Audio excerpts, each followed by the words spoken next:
Apa kabar sahabat gudang buku? Semoga kalian dalam keadaan sehat. Pada video kali ini saya akan membahas tentang peradaban Bizantium, Kekaisaran Kristen Ortodoks. Jangan lupa untuk subscribe channel Gudang Buku untuk yang belum subscribe, agar kalian tidak ketinggalan video-video berikutnya. Dan jangan lupa juga untuk share video ini jika menurut kalian bermanfaat. Oke, baiklah, langsung saja kita mulai. Peradaban Romawi dibagi menjadi dua, yaitu Barat dan Timur. Daerah Barat disebut juga Romawi Barat, dan daerah Timur disebut juga Romawi Timur. Romawi Barat jatuh ke tangan suku-suku Jerman, sedangkan Romawi Timur tetap bertahan di tangan Bizantium. Bizantium memiliki posisi yang strategis di sebelah Selat Bosporus yang membelah Asia dan Eropa. Wilayah timur ini lebih kaya dengan pemerintahan tersistem hingga ke bawah, serta jumlah penduduk yang sangat banyak sehingga memungkinkan perekrutan pasukan militer jauh lebih besar. Ditambah suku Jerman dan Hun memang mengincar wilayah barat sejak awal. Peradaban Bizantium bersinergi dengan tiga kebudayaan. Mereka menganut agama Kristen dengan akar kebudayaan Yunani, namun mesin pemerintahannya Romawi. Ibu kotanya sendiri, Konstantinopel, dibangun di atas situs Yunani kuno Bizantium. Konstantinopel disebut juga Nova Roma atau Roma Baru, merupakan kota benteng yang menyulitkan serangan dari darat dan laut. Karena alasan inilah Bizantium kokoh melampaui saudaranya di barat. Ditambah lagi Bizantium memang lebih maju daripada Romawi Barat atau Kristen Latin.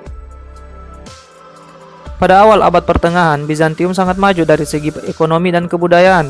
Pada waktu yang sama, hanya sedikit orang Kristen Latin atau Romawi Barat yang bisa membaca. Namun sarjana Bizantium telah mempelajari sastra, loso, sains, serta hukum warisan Greko-Roman. Sehingga saat itu, Bizantium menjadi salah satunya pusat peradaban Romawi. Bizantium telah menjadi pusat ekonomi serta ilmu pengetahuan, dengan banyak berdiri sekolah dan perpustakaan, alun-alun terbuka dan pasar rakyat. Bizantium telah menjadi negara adidaya Eropa pada saat itu, dengan kekuatan ekonomi, kebudayaan, dan militer. Kaisar Leo III pada tahun 760 Masehi pernah memerintahkan penghancuran patung maupun lukisan Yesus, Bunda Maria, dan para santo karena takut rakyatnya akan menyembah ikon-ikon itu.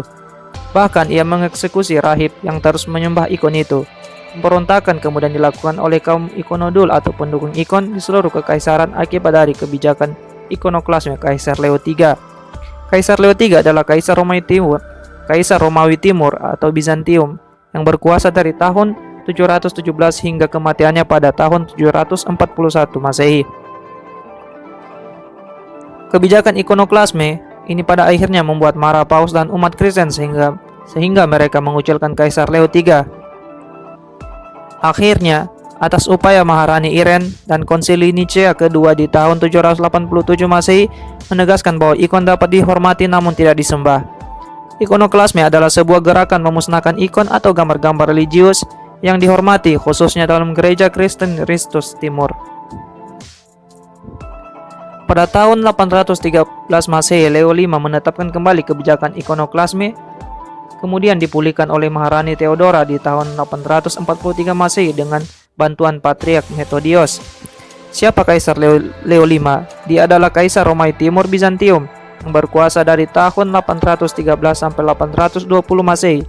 Ia adalah seorang jenderal senior yang memaksa pendahulunya Michael I Rangabe untuk turun tahta. Sebagai seorang kaisar, ia mengakhiri peperangan melawan Bulgar dan melancarkan ikonoklasme kedua. Kebijakan ikonoklasme telah menciptakan jurang perpecahan yang semakin lebar antara Barat dan Timur.